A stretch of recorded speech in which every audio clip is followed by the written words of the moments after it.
as well. Once again, it's black and white and it's a Western. Man, that's like a Saturday morning joy for me. But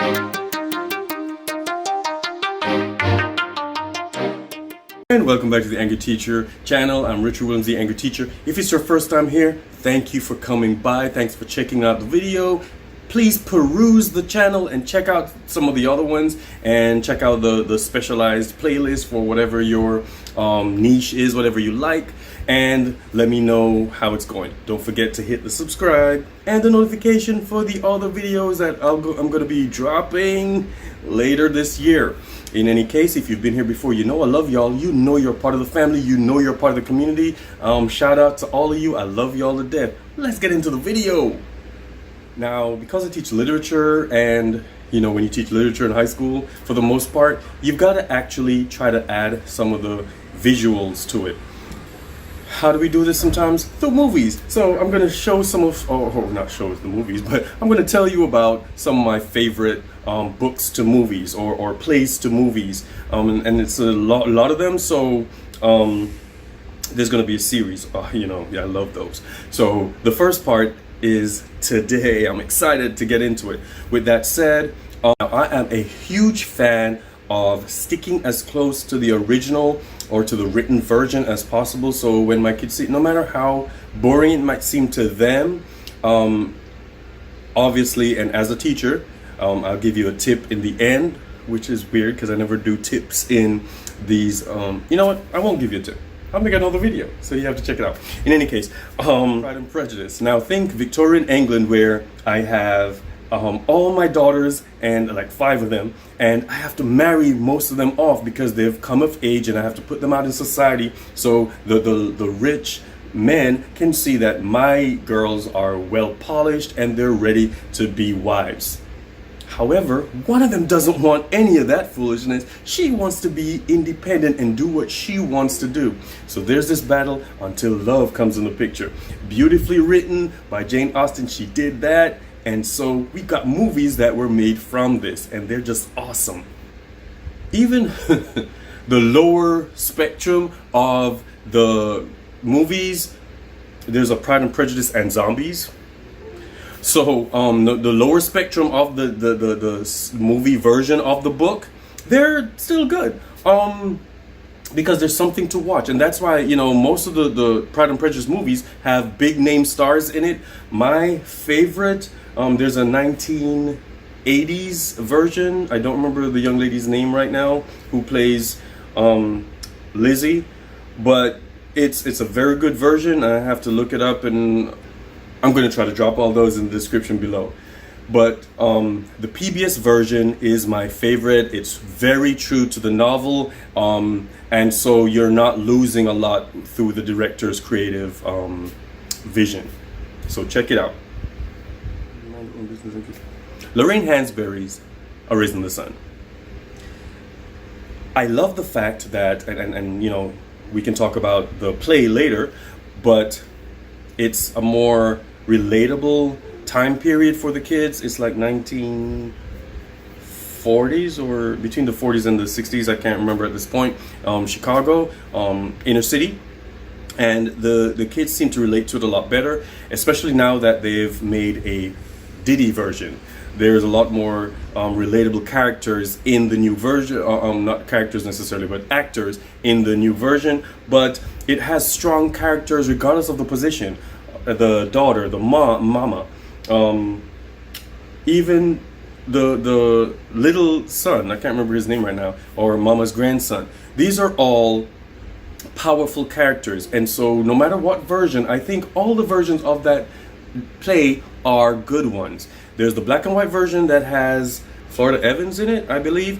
That is a very good version. That just takes it, you know. But then all the other ones, I think there are about 3 or 4 of them. I've loved them all, and I've used at least 3 of them, and the kids seem to relate to it because of the content. I love it because it's literally about a poor family trying to make it out of the hood, and this is how the family survives because of dad's insurance check after he passes, and the kid who's always searching for redemption and makes mistakes all the time, and then the kid who doesn't know who she is, but she keeps searching to figure that out. that is what makes a good read, and so the movies do it justice. Number 3, Frankenstein by Mary Shelley.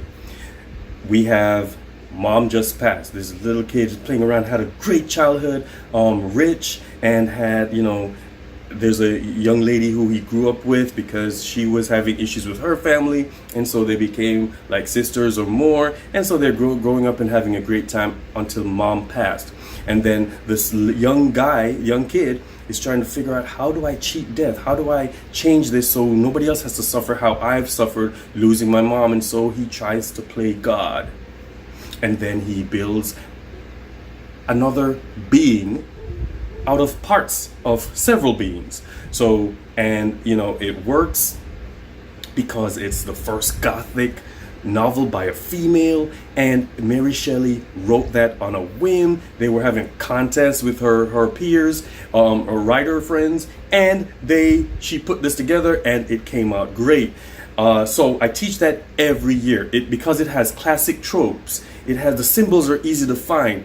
It is a nail biter at certain parts. It shows irony. It's just a great read. And so they've made a lot of movies based on this one novel.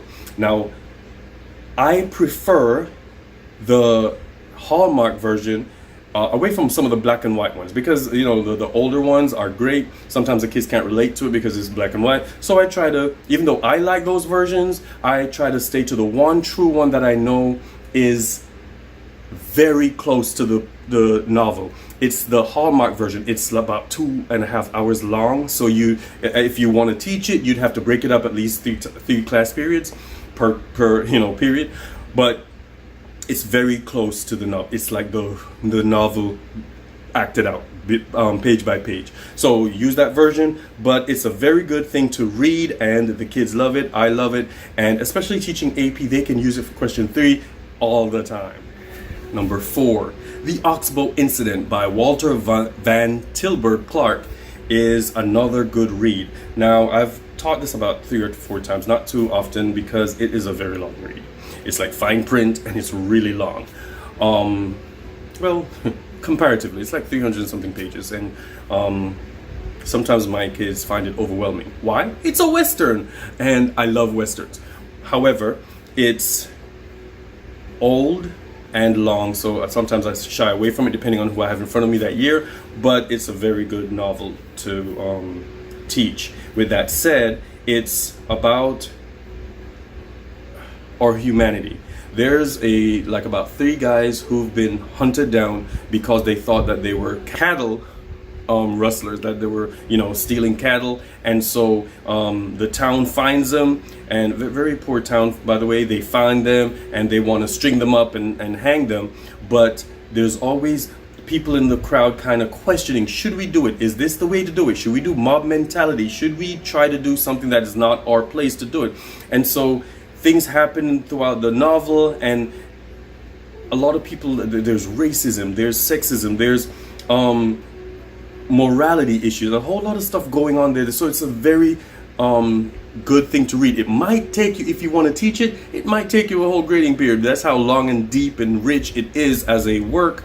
But I love, and I think there's only been one version of the book that's been made into a movie with Henry Fonda and Dana Andrews, but I love it because it teaches us to question mob mentality. It asks us to question our humanity. Would we sit back and let others be hurt because we are afraid of the repercussions to ourselves? It's just a very good work, and I love the movie version as well. Once again, it's black and white and it's a Western. Man, that's like a Saturday morning joy for me.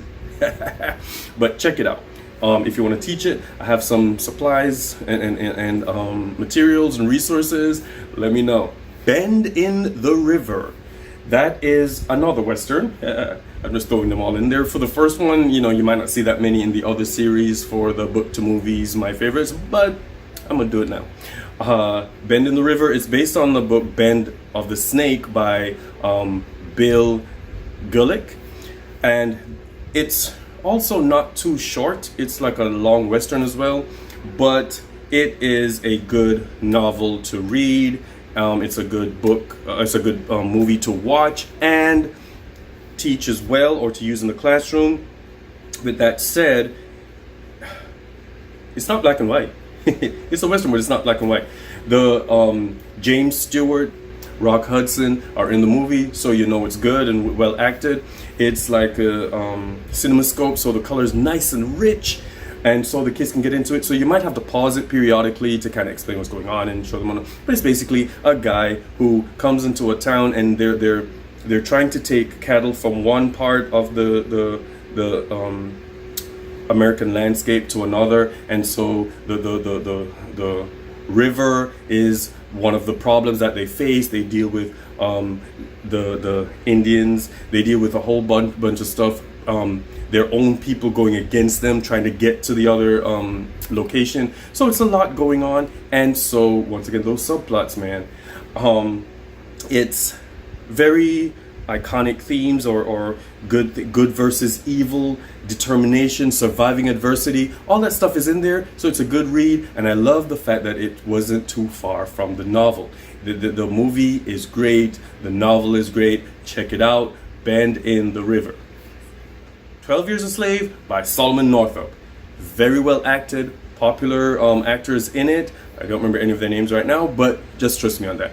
It's a very good read, very good version of the book, and I like the classic themes: never giving up, being determined, following through on a plan, on an idea, the importance of family, the importance of having a goal.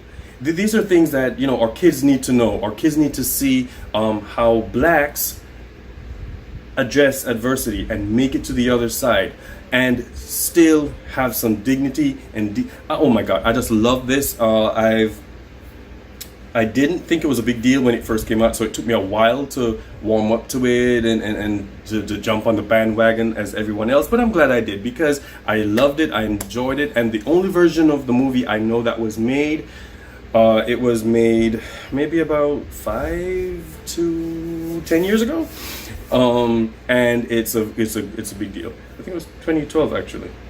I don't remember, but it's a very good movie. So check it out. Check out the books. Some of us prefer to read the books before we watch the movies, and then we compare. Or these things are standalone, so you can watch them as movies without even reading the books first. So check them out. Let me know. Comments down below. Until then, go out there and be great.